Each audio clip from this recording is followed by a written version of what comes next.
Oke, kali ini kita akan membahas tentang SK. Untuk SK atau surat keputusan dalam instrumen akreditasi yang baru itu Kepdirjen. Dalam instrumen tersebut diminta kurang lebih ada 88 SK. Sebenarnya untuk SK-SK di instrumen akreditasi terbaru itu banyak yang sama, artinya sama seperti ini. Satu SK itu diminta di berapa EP atau di banyak EP. Kali ini saya sudah mengidentifikasi untuk seluruh SK yang ada di instrumen baru. Sudah saya identifikasi dibutuhkan atau diminta itu ada sekitar 88 SK. 88 permintaan 88 elemen penilaian yang meminta SK. Nah, dari 88 itu setelah saya identifikasi ternyata banyak SK-SK yang sama. Sama itu artinya satu SK tapi diminta di banyak EP. Memang nggak semua. Langsung saja saya urutkan ya. Jadi yang pertama itu SK tentang penetapan visi misi, tujuan dan tata nilai puskesmas itu cuma diminta di satu EP. Kemudian SK tentang penetapan jenis-jenis pelayanan puskesmas itu diminta ini ada 9. Jadi ada 9 EP yang meminta SK penetapan jenis pelayanan puskesmas. Eh, itu sebenarnya satu SK ya. Jadi SK penetapan jenis pelayanan puskesmas itu isinya itu adalah penetapan jenis-jenis pelayanan. Itu diminta itu yang pertama ini. Penetapan program MFK yang terintegrasi dengan SK jenis pelayanan. Itu artinya SK jenis pelayanan ini isinya ada penetapan program MFK. Kemudian ada SK tentang penetapan program K3 juga harus termuat di SK ini. Kemudian ada SK jenis pelayanan UKM pengembangan yang terintegrasi dengan SK jenis pelayanan yang telah ditetapkan di Puskesmas. Ini di bab 2 ya UKM. Ini kemudian berikutnya ada SK tentang jenis pelayanan di Puskesmas. Ini ada 5. Ini ada di elemen UKM esensial. Itu yang dimaksud. SK tentang jenis pelayanan misalnya itu yang tentang Promkes, Kesling, P2P, Kesga, dan satu lagi Gizi.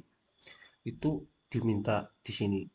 Jadi dari permintaan SK ini yang ada di UKM dan UK admin ini cuma dibutuhkan satu SK tok.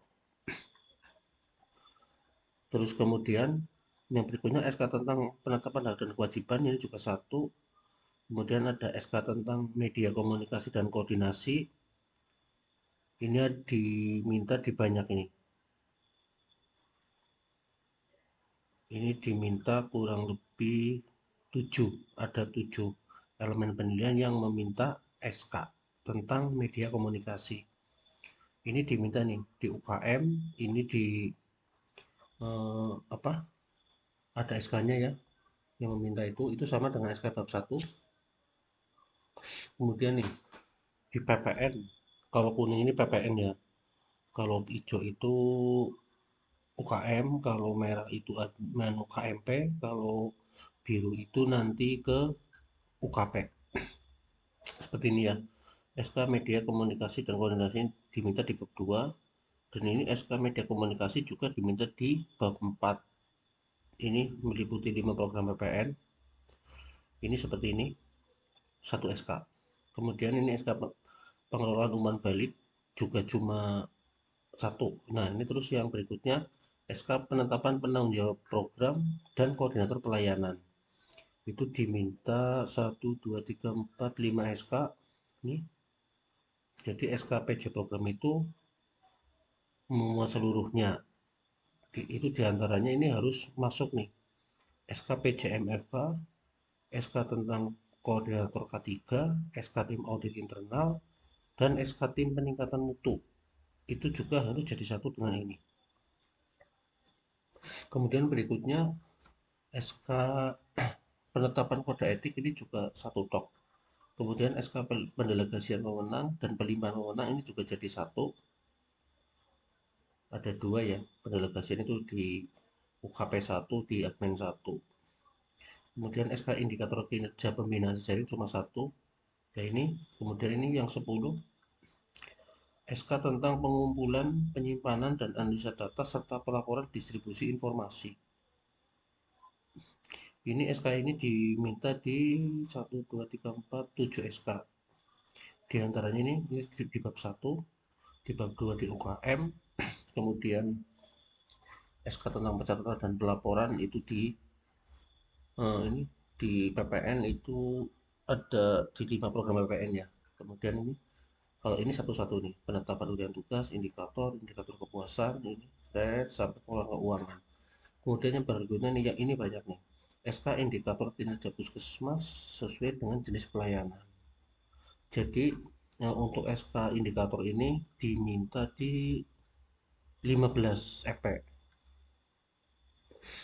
Jadi itu harus ada indikator dan target kinerja imunisasi. Ini ya maksudnya SK ini itu di dalamnya harus memuat EP-EP ini. Itu nih, ini di PPN, ini indikator kinerja imunisasi, PTM, TBC, kemudian stunting, KIA. Ini di bab 4. Kemudian ini di bab apa? Di bab 2 atau bab UKM ini ada indikator pelayanan UKM, ini ada EP yang minta ini, kemudian indikator ini kan terintegrasi. Kalau bunyinya terintegrasi berarti itu jadi satu. Kemudian SK Kepala Pusat tentang indikator target pelayan UKM, ini esensial ya. Gizi, kesehatan, P2P, penyihatan lingkungan, promosi kesehatan, dan UKM pengembangan. Kemudian untuk berikutnya ini SK tentang indikator mutu juga harus jadi satu dengan SK indikator kinerja puskesmas. Kemudian SK tentang pengawasan pengendalian penilaian kinerja itu diminta dua di bab 1 dan bab 2. Kemudian identifikasi kebutuhan ini satu, fasilitasi pemberdayaan satu, pembina keluarga juga satu. Kemudian ini yang 23 juga satu. SK tentang kebijakan identifikasi pemenuhan kebutuhan pasien. Yang berikutnya nih, di bab 3 ini ada banyak SK nih. SK tentang pelayanan klinis mulai dari pendaftaran sampai dengan pemulangan dan rujukan. Itu sebenarnya SK ini itu memuat kayak semacam SK payung, itu memuat tentang pendaftaran sampai dengan rujukan.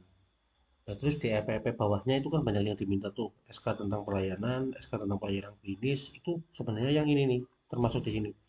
SK pelayanan klinis, pengkajian, rencana asuhan, pemberian asuhan, dan pendidikan pasien itu juga sudah masuk di sini. SK kriteria pemulangan, ini juga di sini. SK rujuk balik juga sini nih, sampai rujukan. Yang berikutnya SK tentang kewajiban menginformasikan hak, ini juga satu. Triase 1, pelayanan anestesi 1, penyelenggaraan rekam medis 1, akses rekam medis, dan laboratorium ini satu. Kemudian ini yang berikutnya ini SK tentang rentang nilai normal laboratorium kritis itu dua dijadikan satu. Kemudian SK PMI dan PME itu juga satu, SK kefarmasian satu. Terus yang berikutnya SK PONIT itu eksternal ya dari Dinas Kesehatan. Kemudian SK TP dot di Puskesmas, SK pemeriksaan PTM, SK manajemen risiko, SK pelaksanaan SK sasaran keselamatan, SK insiden, dan SK PPI. Kemudian yang dua ini SK Kepala Dinas tentang organisasi itu dengan apa? Hmm, itu dari dinas SK organisasi puskesmas. Kemudian SK TPJP itu beserta urian tugas tim TPJP. Jadi sebagai contoh ya, saya contohkan saja ini, yang ini nih, yang 002. Ini dari SK ini, SK tentang penetapan jenis pelayanan. Ini kan satu SK ya. Coba kita buka tentang SK. Nih, tentang SK. Nih, SK jenis pelayanan. Kita buka.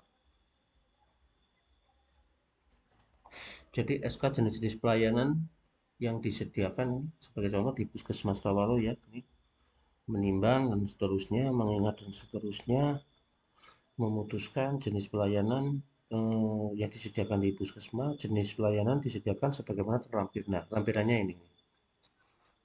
Nih ya. Nah, jadi yang dimaksud di sini itu SK tentang penetapan jenis pelayanan. SK-nya ini kan. Nah, ini SK-nya nih.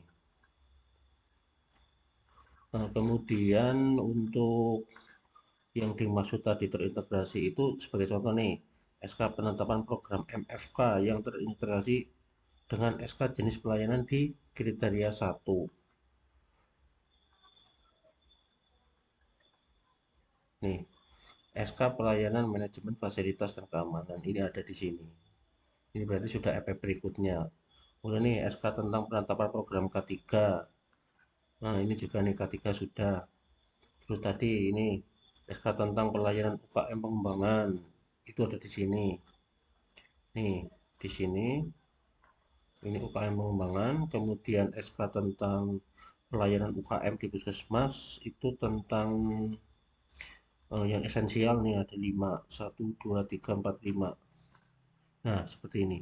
Itu tadi salah satu contoh untuk SK itu sebelum menyusun harus diidentifikasi dulu biar tidak ada SK yang double, SK yang dimaksud sama, SK yang seharusnya satu nanti dipisah-pisah. Mungkin seperti itu untuk masalah SK nih. Eh, bah, untuk pembahasan SK mungkin sudah bisa dipahami ya, sudah harus identifikasi dulu biar SK-nya itu nanti urut dan sistematis. Sekian dari saya untuk pembahasan SK.